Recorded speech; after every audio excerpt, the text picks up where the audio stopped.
Sorry. I'm sorry to see you guys here. I'm so embarrassed.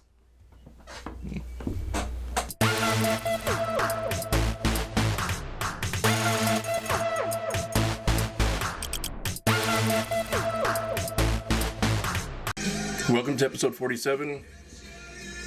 Do not adjust your picture quality. I really am this handsome. You're one ugly motherfucker. It's been about 3 months since I put out, I think, a full episode. I've had a couple of shorts. Some of my shorts, for those of you that don't watch, STXB shorts, where it's like it's one of these episodes, but a lot shorter, like 20 minutes long, maybe 15 to 20, 25 minutes long. These regular episodes are about 45 minutes to an hour. Man, and then every time I make one of these, I say, I'm going to start doing this on the regular, and I don't do it, and I'm going to try and do it this time. I have no excuses. I've got all the free time in the world. Well, not in my job, besides my job, but so this episode's going to be a good one. Caitlin Clark, the GOAT, the Alice 2024 Bond, the Calallen 2024 Bond, Victoria East, Orange Grove, and Rockport Fulton are all open because their coaches left. Calallen's new head coach hire, Three Rivers' new head coach hire. So there's going to be some of these topics here today. The first thing I wanted to address is because someone made a comment the other day. My friends over at South Texas Football Unlimited had one of these podcast episodes they did with a live interview with the new Calallen coach. Respect to them, man. They always get interviews. They always get good interviews. And so anyway, some of the comments were like, "This is insinuating I can't get interviews because of how I go about doing things." And that's, look, I just wanted to address it as a bunch of horse. I've literally never reached out to a coach for an interview. I'll probably do it this year. I'll probably finally do it this year. But my thing is, I don't do Zoom. I don't like Zoom. I understand why people do it. I don't like it. I'm not going to do it. If I reach out to someone, it's going to be for, this is my favorite song ever, but it's not for like background music for this kind of stuff. Oh, here we go. Nucleus, Jam On It, 1984. Breaking music. But I've never reached out to a coach for an interview. So this idea that nobody wants to do interviews with me, I've never reached out. I will do that this year, but my thing is I don't want to do Zoom. If you want to meet somewhere, we'll set something up, man. That's what I'm going to do this year. I'm going to set something up somewhere, maybe Little Woodrow's here in Corpus. They have a nice outside patio. That's what I want to do. I want to do something cool with a nice setting and everything, and then a one-on-one, face-to-face interview with a head coach, and where I'm going to ask real questions, man. If I have someone like, look, I don't want to ask stuff that everybody's already asked and everybody already knows. You got to be prepared for that. If you're a head coach and you want to do an interview with me, I'll do it, man. But I'm gonna ask you real questions, man. There's enough of the local news media is already doing the softball questions and the politically correct stuff. That's not what I'm gonna do. If you want to do an interview with me, I'm gonna ask. I'm not gonna be an ass. So don't think I'm gonna be an ass, but I'm gonna ask real questions that the fans want to know. You know, the new Victoria East coach, for example, man. I'm gonna ask him, hey, you got put in a tough. Victoria East got put in a beast district this coming season. Did that have anything to do with why you really moved to Calallen? I'm gonna ask questions like that. If it's uncomfortable, it's uncomfortable. But I don't care, man. I'm gonna ask the real questions that people want to know about. I'm not gonna have a 30-minute interview telling this coach why he's so handsome and why he's.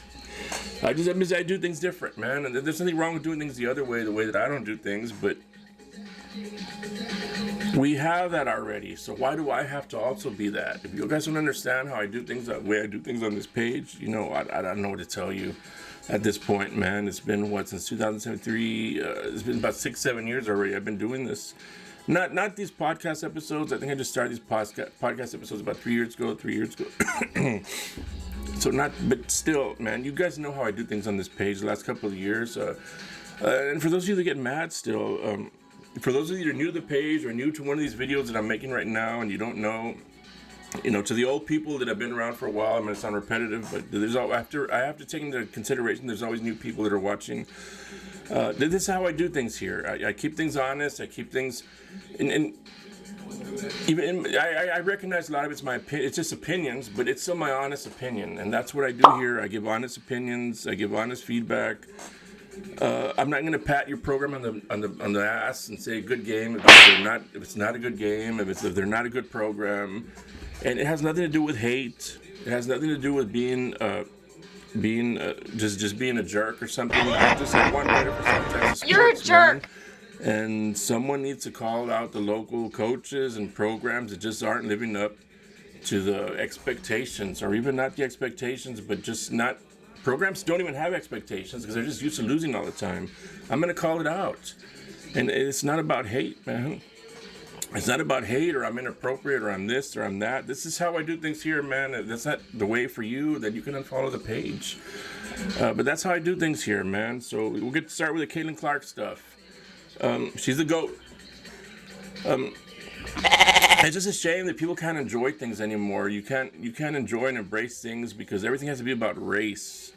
Race. It's one demographic that's just calling her not the GOAT, and one demographic calling her the GOAT, and she's just the GOAT, man. If you ever take the time to actually watch Caitlin Clark, forget about she's the all-time scoring leader of all time, boys and girls, college. She passes like Magic Johnson and LeBron James. As if you just look. I hate it sounds sexist because you're not, but it's not that. It's just we're not used to seeing females do that. She plays like a man. She dribbles like a man. She passes like a man. She shoots like a man. And that's not to sound sexist. It's just, but you don't see that a lot. Even in the WNBA level, man, there's just no females like her. And you have all these you have all these moron WNBA players coming out and attacking her, and it is so stupid. These WNBA players need to understand nobody watches your goddamn league, dude, because you're not interesting and you're not. Even watching their highlights sometimes is hard to watch, and that's highlights. They miss layups. They constantly miss. They play the way an 8-year-old boy plays sometimes, even at the WNBA level. Like, their dribbling skills are horrible, their passing skills are horrible, their shooting skills are horrible. Watching Caitlin Clark during the last couple of games of the NCAA tournament, even her own teammates, man, she would make these amazing passes to them, and they weren't ready. They couldn't handle it. She could probably play in the men's basketball league. Like it's crazy.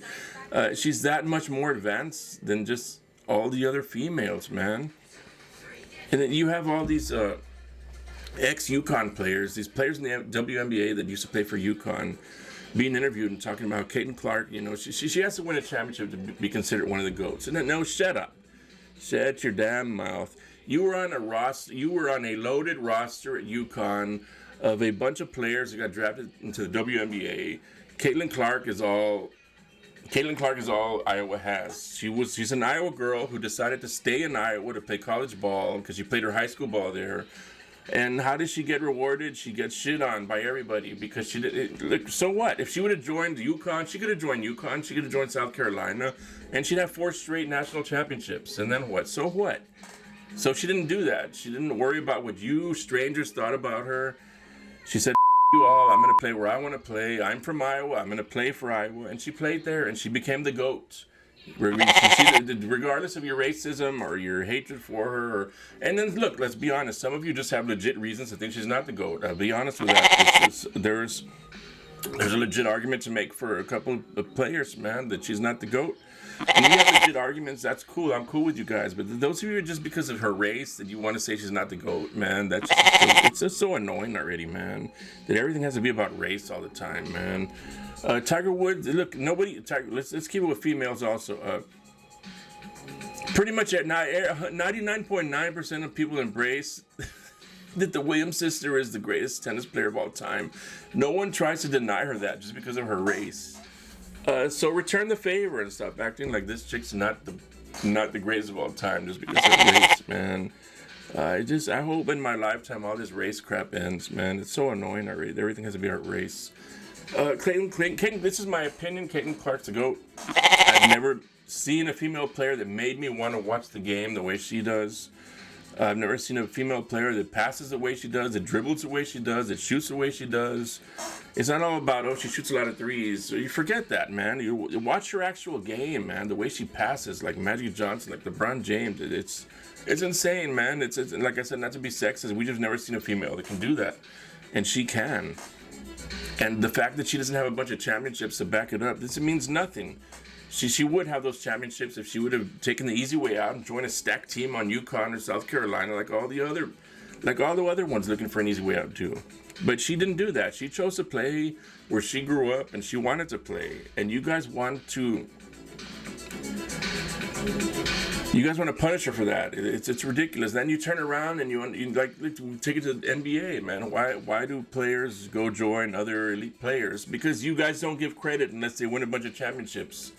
But then when they do win a bunch of championships and they have help, they don't get credit for it either because they're not Michael Jordan. Like, get over your Michael Jordan crap already.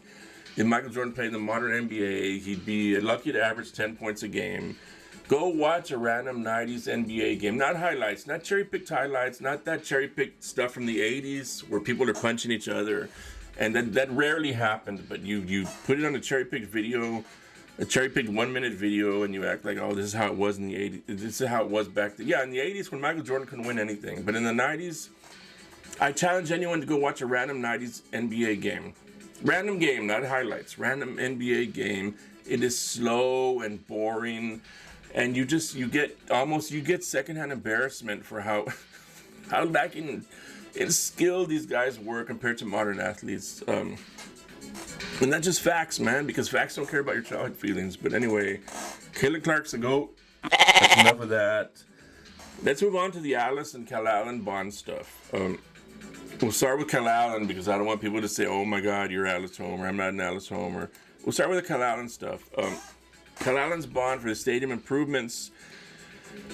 And Alice, people, be wary of this lady that goes around. Let me look for her real quick. There's just a lady that goes around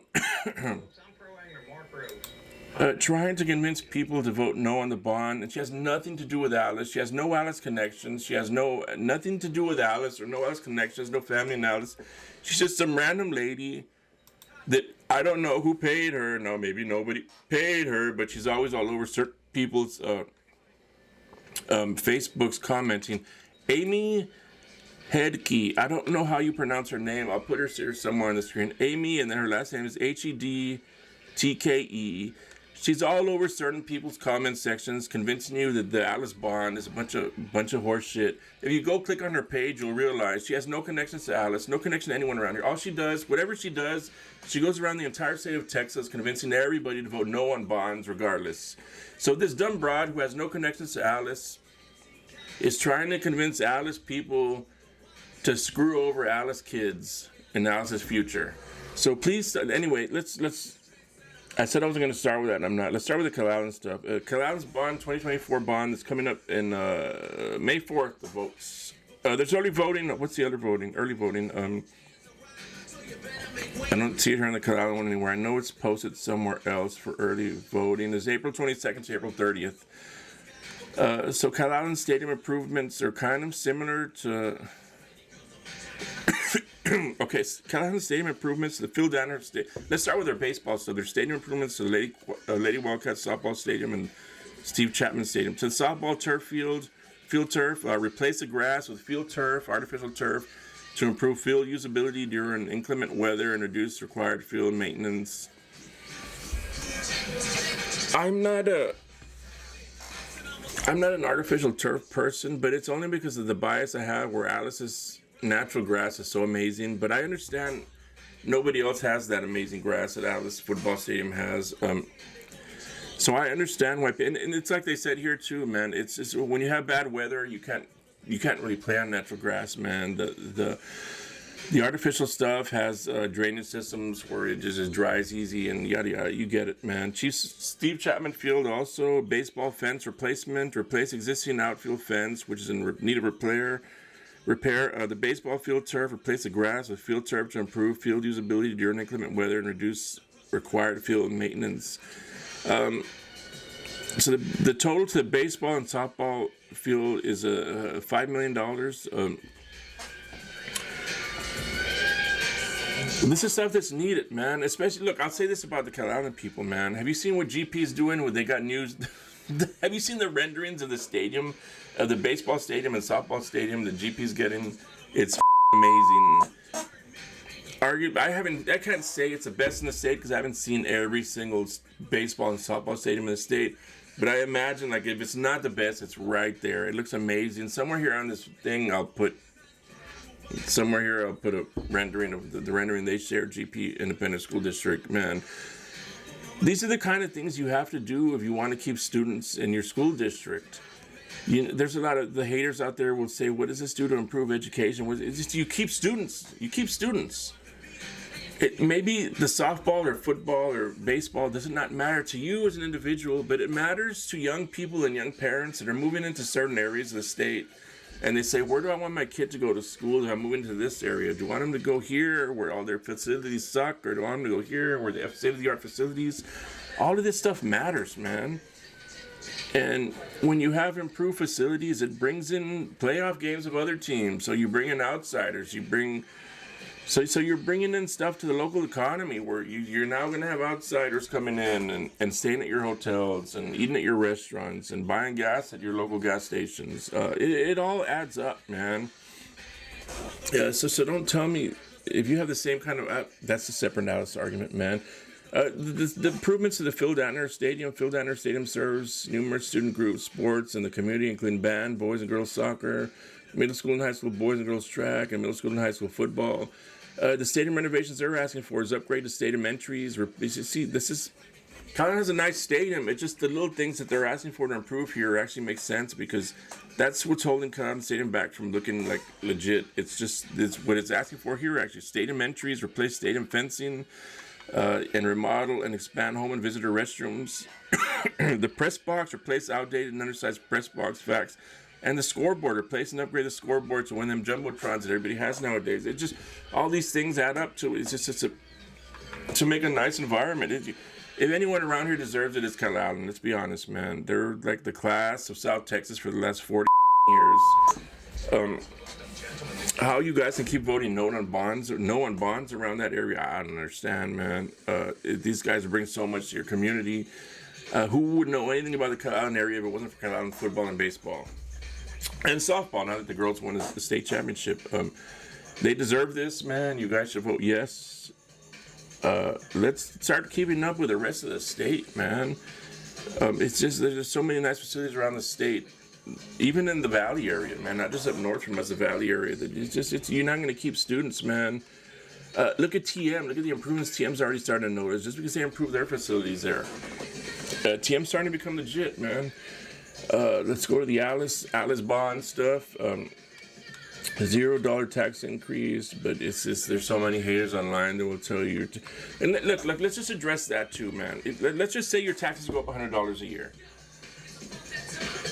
It's not worth having a nice facility, a nice new stadium, new lighting system for the baseball field, new lighting system for the softball field, new football stadium, everything that Alice mean. That city is nothing but Coyote football, not the old field of town. And you don't want to take care of it because you have personal vendettas or angers against the superintendent or someone on the school board. So you're just going to vote no and tell people to vote no. It's just so ridiculous.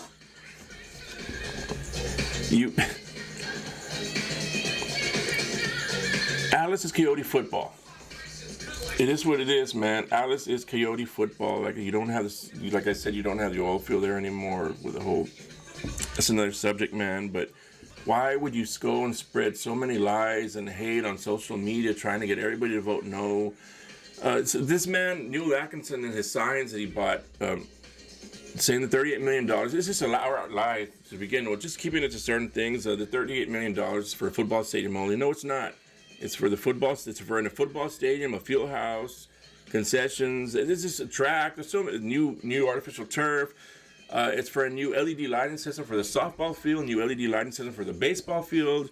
But this go and posts on his Facebook and on the signs he's spreading around the town that it's just $38 million is just for is just for a new stadium. No, it's not, man. You know what you're doing, man. You. But it is what it is, man. You can't like that dictate what goes on in your city and get the best of all of you, man. You guys that want to vote yes on this from Alice, you guys got to show up, man, on May 4th. Early voting April 22nd to April 30th, and then election day on May 4th. You got to show up, man, and show these people that they don't run that town, man. They're all over social media, the haters. They're just spreading bullshit, trying to connect this bond to something from the multi-use complex that happened over 10 years ago. It has nothing to do with this, man. It has nothing to do with the school. That was city related. It has nothing to do with the school 10 years later. But this is what they do when they're desperate, man. They don't know what to say, and so they spread lies and they spread hate. Don't like that, man. Decide what happens to your city there in Alice, Texas, man. Start making that city good again, man. Stop voting no to everything, man. It's just like I said, it's 0% tax increase. But even if you want to be one of those people that's like, no, I don't believe it. So what if your taxes go up $100 a year? It's not worth having all these nice things in your city. Yeah, so Alice's whole thing is here's the write-up for Alice's thing. Alice Memorial Stadium. Sports are integral to the AISD community, impacting students, educators, and residents. The Alice Memorial Stadium, with nearly 8 decades of history, recently underwent a safety evaluation revealing widespread deficiencies. While repairs offer a temporary fix, the aging structure suggests future issues and escalating costs. We've already talked about this, man. You can fix what's going on with it right now, and they've already told you, the people who can fix it, they've already told you there's no guarantee it's going to last more than a couple of years, in which case you'll have to spend another $5, $6, $7 million again a few years from now, and then a few years after that, another 5, 6, 7, and it adds up. It adds up. So just spend the $38 million right now for a new stadium, new LED lighting for the baseball field and softball fields, and all those extra little costs about just fixing this and fixing that. It adds up. The stadium's 80 years old. What don't you people that are against it understand? And for those of you that are trying to conflate this with the high school needs repairs, we need a new high school. Fine. That's a separate argument. That's a separate issue. If you're not going to vote for this, don't tell me you're going to vote for a new $300-400 million high school. That's a separate argument anyway, man. It's the high school was made in 1970. The stadium's from the 40s. What don't you understand about that? It's been evaluated by professionals, and you've been told it's in the verge of being condemned, man. I just don't understand what these people don't understand about that. The stadium was built in 1947. It's 77 years old. There are safety concerns with the aging structure, widespread life cycle deficiencies, limited bleacher seating options. For those of you that have been to the stadium, the bleachers are all messed up, man. It's just some of them pull up. And for those of you that think, well, it should have been, this should have been done or that should have been, they did try it. They wanted to originally add handrails. That's another thing that just keeps all the elderly or disabled people away from going to games, man. There's no handrails there, and they tried that. They tried that a while back to add handrails. And what happened when they tried to add the handrails? The concrete was cracking. In the new stadium, you can't add handrails. You can't do this. You can't do that. You just can't add new bleachers because the concrete is cracking. That has nothing to do with we didn't take care of it. It's just that happens from time. It's 80 years old. What don't you understand? You need a new stadium, Alice. And these people that are like, man, it's just for the football team. That's not the only thing that benefits from a new stadium, man. There's a soccer team, boys and girls, a track team, boys and girls, the band, the strutters, the little Olympics, which we have there every year, the little Olympics, the track stuff, boys and girls, graduations, playoff games. You attract playoff games of other programs that wouldn't otherwise come here. Because of the stadium conditions, man. You start attracting playoff games from other programs, man. Is it going to make you millions and millions of dollars? No, but it's something, man, that's better than nothing. And it brings in revenue to your local hotels, your local gas stations, your local restaurants. I mean, why would you be against something like this? I don't get it, man. I mean, I do get it. It's personal vendettas. People that don't like certain people that are on the school board, or they don't like the superintendent because of some pork steak thing that was canceled that wasn't even canceled. Man, get your personal vendettas out of this crap, man, and let nice things start happening in Alice, man. I just don't get it, man. You all people from Alice that want the good things to happen, you guys need to show up on May 4th and then early voting on April 22nd to the 30th. And you guys need to make it happen so that on May 4th, May 5th, the day after the last, we can laugh our asses off at all these people that are spreading bullshit and lies all over the internet about what's going to happen if you build a new stadium. Neil Atkinson saying that all of Alice's business are going to leave Alice if you pass this bond. What kind of you have to be to use those kind of scare tactics and tell people that all of Alice's current businesses will leave town if this bond is passed? What kind of like major monster do you have to be to spread crap like that? I don't get it, man. But anyway, that's it for the Calallen Bond stuff. We'll move on to the coaching stuff. All right, let's go to the open coaching situations around the area. Victoria East, Orange Grove, Rockport, Fulton. Victoria East, man, they just lost their first-year head coach, Charlie Reeve, who was a Victoria legend back in the 90s, played for Victoria High. For those of you young people that don't know, Victoria East and Victoria West used to be Victoria High and Victoria Stroman before they consolidated, and I think it was 2000 to become Victoria Memorial for about 10 years, and then it didn't work out.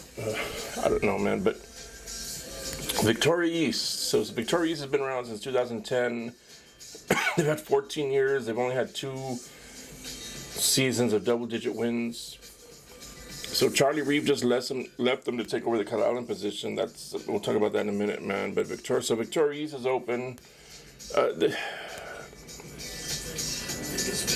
I don't want to not say the stuff I always say just because I always say it, but I have to understand and realize that there's someone new that's going to be watching this video that hasn't heard my opinions on the Victoria situation all the last few years that I've been ranting about it. There's so much talent in Victoria, man, and they just can't. It's just not a community that seems to follow their sports or their football team or their.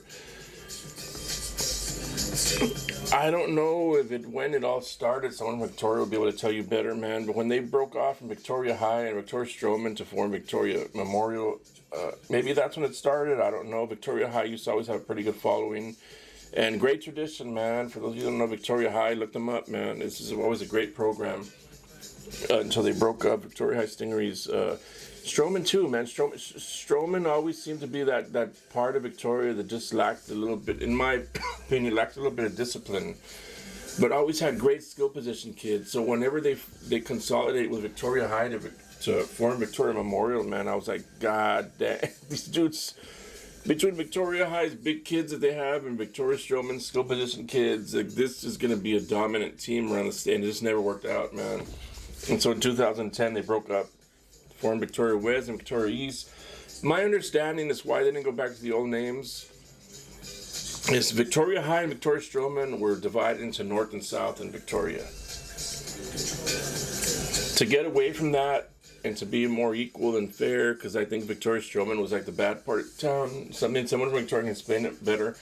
They went, instead of dividing them up into North and East this time, they went East and West. So they came up with Victoria East and Victoria West, which is divided up differently than what Victoria High and Victoria Stroman was divided up into. But the only rumors I've heard is Victoria might go with an inside hire. It just, it might be all you can do, man. I mean, when you guys can't, you guys just lost a hometown legend. Like, he just left for a smaller program. I know it's Calallen, but it's a smaller program and where he's not from. And then you got put in some Beast District, which is another question a lot of people have. We'll get that in a minute when we talk about Calallen coach. But so Victoria East is open. Orange Grove's now open because Cornegie left to take the Three Rivers position. I don't know why he left to take that position. Let's get into Orange Grove.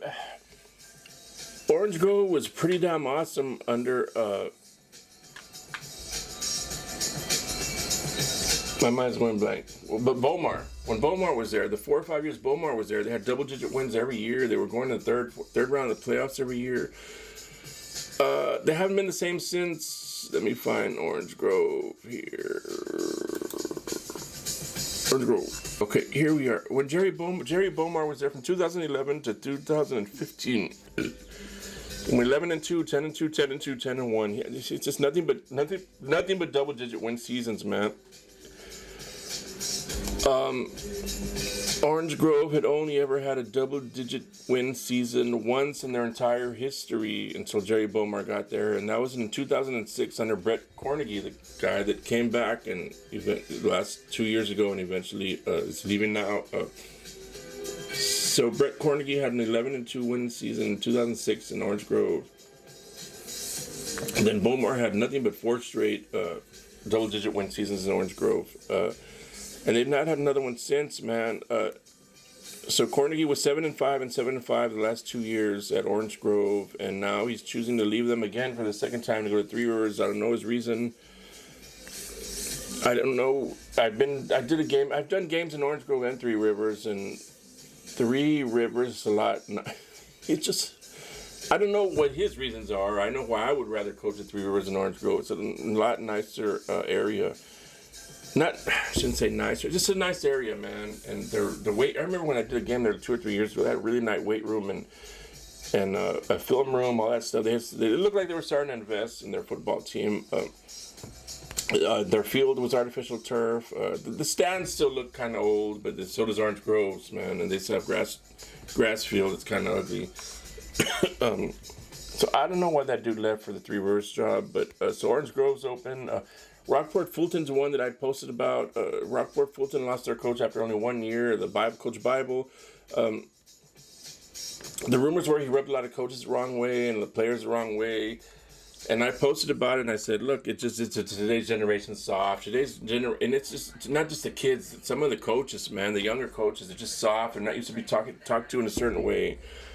Back in the 80s, we were cussed out by coaches, our helmets were pulled by coaches, we were hit by coaches, and we just accepted it, man, and we understand it made us better. It made us better.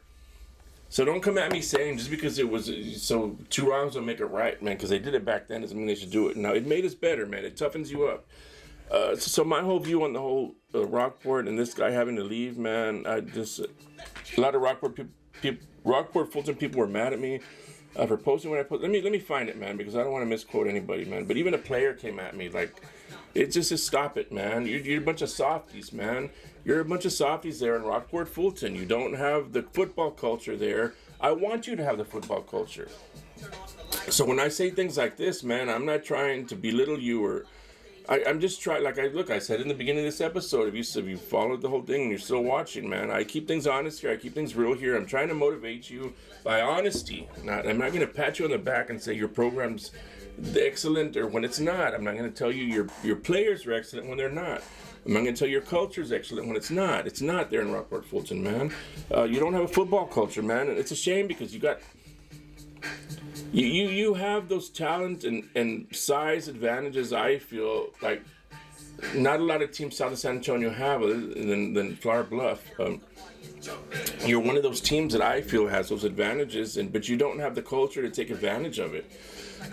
And then you just ran off a coach that was one of those hard-ass military-style, 80-style coaches that could have maybe improved if you'd given him more than a year. You're all mad that you finished with, I think you finished with a 2-9 record this year. So what? You were picked to finish last in your district, and this guy still got you into the fucking playoffs, and you're crying. You're Rockport fucking Fulton. You're not Calallen. You want to. Your goal should be to be in the same level as programs like Calallen, and I want you to be there. I want all South Texas programs to be on that level where we're just respecting all of them. But you're Rockport Fulton, man. And you and your players are on social media crying that the new coach ran everything to the ground, and you finished the 2-9 record. Spare me the record, man, because you finished 4th in district as opposed to last in district, which you were predicted. You were predicted to finish last in district for a reason. Your previous coach, I don't care what his wife comes on the page crying about, I should have asked him or her husband. Bullshit, man. You all left because you knew that team was not going to be very good this year. You left Rockport Fulton. What was the previous coach's name? I forget his name. I don't care. Cybert, man, because you knew your son's senior year, you took him out of there because you knew it was going to be a bad season. Let's be honest. And it was a bad season. And you finished 2-9, but you still finished 4th as opposed to the last place in the district, which Dave Campbell's Texas Football predicted you to finish for a reason. I think Rockport Fulton's a gold mine waiting to be discovered, man. I think if they get the right coach, and I think this coach he could have been, but I hear a lot of.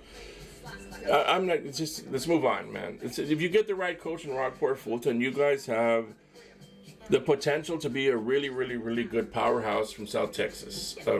You just do, man. You have potential to be one of those Calallen type programs that just everybody respects from South Texas. If you get the right coach, and if you get the right coach, when I'm not talking about the X's and O's, I'm talking about the right coach that get you and your community to buy into a football culture there in that town that supports football and supports its sports and its athletes and follows the team no matter where they're playing. If you can get that there in Rockport, Fulton, you guys have the potential. You all think I'm disrespecting you. I'm actually respecting you. I'm saying you guys have the potential to be so much better than what you are.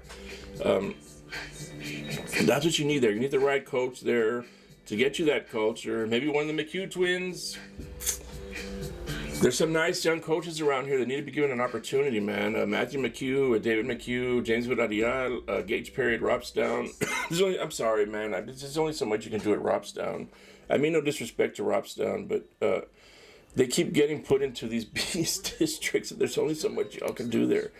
But that's another episode. But there's a lot of young coaches around here that deserve a shot. You got to stop, like I posted the other day, stop sleeping on the McHugh twins, South Texas, because someone up north's going to be smarter than you and give them a shot at head coaching position, and they deserve it, man. All our arguing and back and forth stuff aside, followers, those McHugh twins need a shot, man. They'd be great for Rockport Fulton position. So that's what you all need there in Rockport Fulton, man. That's it for the couple of the positions that are available right now: Victoria East, Orange Grove, Rockport Fulton. Three Rivers, the new head coach is obviously Brett Cornegie from Orange Grove, who's there at Orange Grove the last couple of years. He's all right. Stats, I mean, he was 7-5 and 7-5 his last 2 years in Orange Grove. Before that, he was in Orange Grove from 2003 to 2008. He went 7-4, 4-7, 5-5, 11-2, 6-4, 5-5. I know he had a couple of years at George West. Let me look for that real quick. He had a couple of years at George West. Brett Cornegie. There it is, Brett Cornegie. 138 and 89 overall record. He had a few years, 1, 2, 3, 4, 5, 6 years. His first 6 years as a head coach was at Orange Grove. Then he left to Yoakum for a few years. Then he left to George West for a few years. Then he came back to Orange Grove. Now he's in Three Rivers. 1, 2, 3, 4, 5, 6. He has 6 double-digit win seasons in all the 20 years he's been coaching. One of those at Yoakum, one at Orange Grove, and the rest at George West. I don't know why a coach moves and moves and moves. What's his background, where he's from himself, why he's been in Orange Grove, Yoakum, George West, Orange Grove again, now Three Rivers. He appears to be, I mean, he has an alright record. He appears to be a good coach, man. Why he keeps leaving, I don't know. I don't know how long you can expect him to stay at Three Rivers. But that's what you're getting there at Three Rivers. He has Brendan Cornegie, 138 and 89 record. See what happens, man. There's Skidmore Tynan. Skidmore Tynan got a coach from. I'm sorry, Skidmore Tynan. I know I posted, but you got a coach from Lubbock, Monterey. I don't know if he has any coaching experience unless I look him up. So let me look him up. Okay, Skidmore Tynan fans, with your new coach, Bill Jelling, if I'm saying this correctly, from Lubbock, Monterey. I don't. The only Bill Jelling I can find, if this is his, if he used to be a head coach already, what are the chances someone else has that same exact name? This has to be him. He's been a head coach for 8 years. 2 years at Cushing, 2 years at Hampshire Fannin, and 4 years at Howe, up until 2021. And I'm guessing the last couple of years he was at Lubbock, Monterey. That's where you got him from. Things don't look good.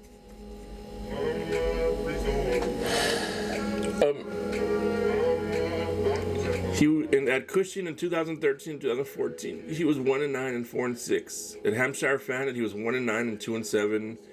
At Howe, he was 2-8, 3-7, 0-10, and 0-10.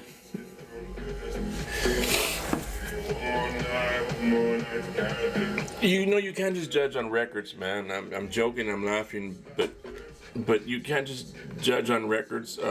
He's 13 and 66 as a head coach in 8 years. They're not great records. He doesn't have a single winning record. The closest he has is a 4-6 record to winning.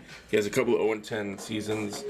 If this is him, man, like I said, what are the chances there's another person named Bill Jelling? Y'all just got him from Monterey. I don't know, but he was hired for a reason. You got to give a guy a chance, man. It's just maybe wrong situations. Just programs that are always losing, no matter who the head coach is. Who knows, man? You got to welcome them, man. All these guys, all these people that got new head coaches, you got to welcome them and see what happens. Don't hit on brand new coaches, that gets us to Calallen.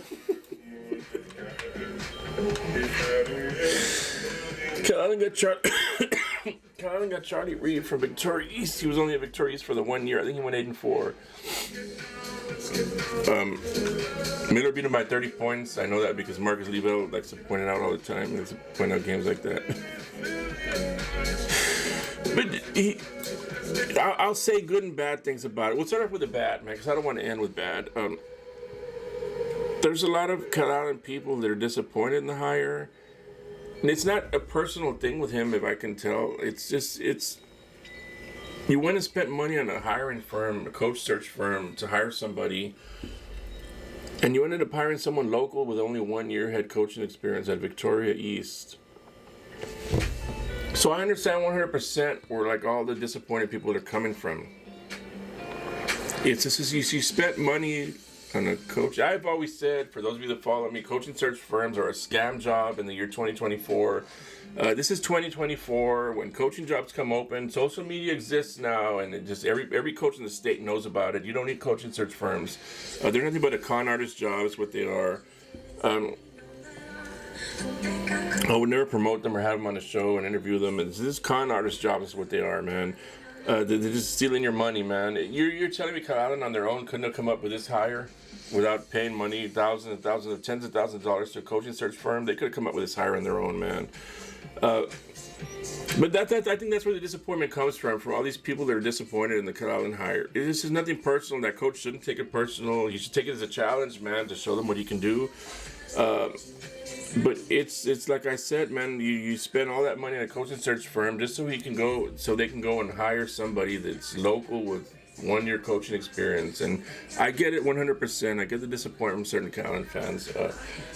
The bright side of it is, and I know a lot of the negativity comes from, well, he runs a spread, and that's just not what Calallen has talent for. It's just because so I'll start saying good things about him. Just because someone runs a spread doesn't mean you're going to be pass heavy. You can run the spread and have 2 tight ends, 2 running backs. It doesn't mean you're going to be pass heavy. You can run. You can still run a lot out of the spread. I don't know what his plans are. I know South Texas Football Unlimited had interviewed him and mentioned something about the kind of offense he's going to run, and he didn't want to answer, or they didn't really want to ask him. They told him, we're not really going to ask you, but they asked him. He didn't want to answer. So look, man, look at Alice's offensive corner they got this year. He was running 3 backs before last year. Before that, he was running spread. He came to Alice, and it's just he ran something totally different. It's just you run what's best. Some coaches know how to run and adjust what's best for the program and the talent they have. Maybe this guy's that. Maybe you'll get that from him there, Calallen.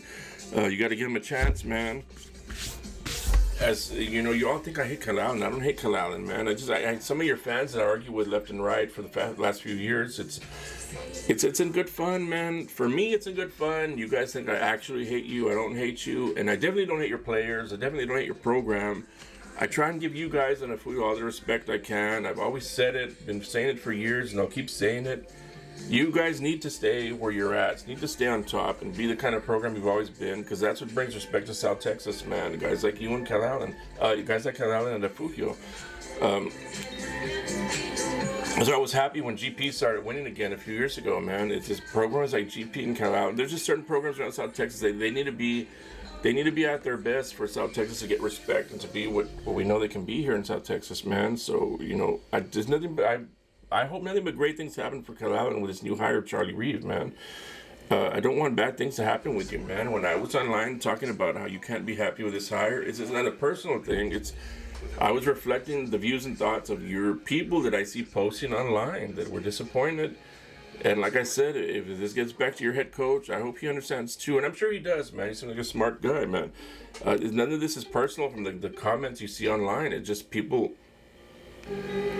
I guess expected something different, like I've said already, man, because the hiring firm was hired, coaching search firm was hired, and so I get it, man. But it's this could end up being a good thing for Calallen, man. I'm sure this guy sees all the comments that are online, and it's just, if he's a smart guy, he'll use it as motivation, man. We'll see what happens, man. I know a lot of the other argument was that Victoria East got put in a beast district this year. So is that why he left Victoria East? I don't know, man. If I ever get the privilege of having any of these coaches or deciding to reach out to any of these coaches for an interview face to face, I don't do Zoom. I'll ask them, man. I'll ask them face to face. I'll ask the real questions people want to know, man. Not softball questions, but you got to give them a chance, Calallen people. Those of you that are disappointed in the hire, you don't know what's going to happen, man. You can end up going 14, having another one of your 14-1 seasons this year. You're going to win state this year, for all you know. You're still Calallen. You still have the players. You just got a different coach now. It could happen, man. If anything, at the least, it just your program's rejuvenated. Just because I know how that works, man. When you get a new coach, your kids get excited, even if they love the previous coach, man. That's no knock on the previous coaches down here in Campbell, man. But when you get a new coach, it's just a certain rejuvenation by the kids, man. They get excited, and so that could be something that takes you to the next level this year, man. You never know what's gonna happen, man. But so I think that's about it. I just wanted to touch on the Caitlin Clark thing, the Alice Bond, the Calallen Bond, Victoria, Orange Grove, and Rockport, Fulton having openings, Calallen, Three Rivers getting their new coach, just give more time to get their new coach. We'll see how this goes, man. I think that I'm going to really start taking this seriously right now. I'm looking at you in the eyes and tell you I'm going to start taking this seriously right now. Put out an episode every week. Every week I'm going to start putting out episodes. Closer to the season, when the season gets here, I want to start getting, like I said, I'm going to shoot my shot and start asking coaches, hey, do you want a one-on-one interview, man? Somewhere we can get permission from a location, like I said, Little Woodrow's, anywhere, it's just any location around, whatever city you're from, we'll get a restaurant's permission to go do a live interview there around. It doesn't have to be live, but just there, face to face. Yeah, I don't know about live, man. I gotta edit this stuff. Sometimes, but so that's how we'll do it, man. When I decide, I'll make a decision here soon in the next month or two if I want to start doing one-on-one interviews. I know I do want to. I just haven't decided what way to go with it, but something will happen here pretty soon. I guess I have my idea for the preseason hype video that I think so far Kingsville's gonna get it. I'm still. Oh, for you guys, I'm still looking for sponsors. I have one that seemed interested, but I never really heard anything about it again. Another one, but it's just so you guys understand, potential sponsors. You're not sponsoring this page doesn't mean you agree with the things that come out of my mouth. You agree with my statements or my opinions. You're sponsoring it to help keep this page alive, so I can keep promoting local athletes and local programs. So that's what you're doing by sponsoring this page, supporting local athletes and programs, not supporting my mouth or my opinions. So I appreciate Triage Insurance still. I'll put a quick thing on the video about them, but I appreciate them. They understand it. They get it. They understand. I would have probably quit South Texas Football in the mid already if it wasn't for them. So I need more sponsors to be more motivated to keep doing this stuff. It's not fun doing stuff for free, man.